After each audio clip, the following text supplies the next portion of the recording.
តើបងប្អូនចង់បន្ថែមមុខរបរលក់ដូរដើម្បីបង្កើនប្រាក់ចំណូលទេនៅក្នុងវីដេអូនេះខ្ញុំសូមណែនាំនៅមុខរបរលក់ដូរខ្នាតតូចដ៏ល្អមួយសម្រាប់បងប្អូនដែលមានមុខរបរស្រាប់និងបងប្អូនដែលកំពុងអត់ការងារអត់មុខរបរដើម្បីរកប្រាក់ចំណូលបន្ថែម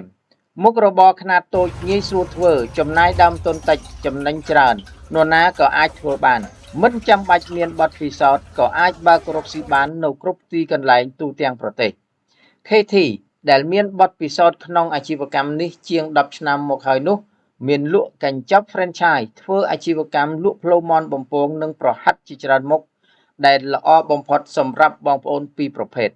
ទី1សម្រាប់បងប្អូនដែលមានមុខរបរលក់ដូររួចហើយនិងមានទីតាំងមុខផ្ទះក៏នៅទំនេរឥតប្រយោជន៍ទោះបីបងប្អូនមិនបន្ថែមមុខរបរថ្មីក៏បងប្អូនចំណាយពេលពេញមួយថ្ងៃដូចគ្នានៅកន្លែងលក់ដូររបស់បងប្អូនដែរដូច្នេះបងប្អូនគួរតែបន្ថែមមុខរបរដើម្បីបង្កើនប្រាក់ចំណូល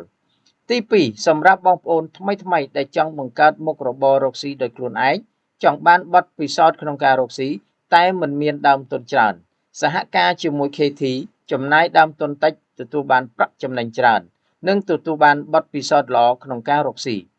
សូមព្យាយាមកែច្នៃបង្កើតមុខរបរខ្លួនឯងពិតជាល្អជាងការចំណាក់ស្រុកទៅធ្វើការឲ្យគេឃ្លាតឆ្ងាយពីឪពុកម្ដាយបងប្អូននិងកូនប្រពន្ធ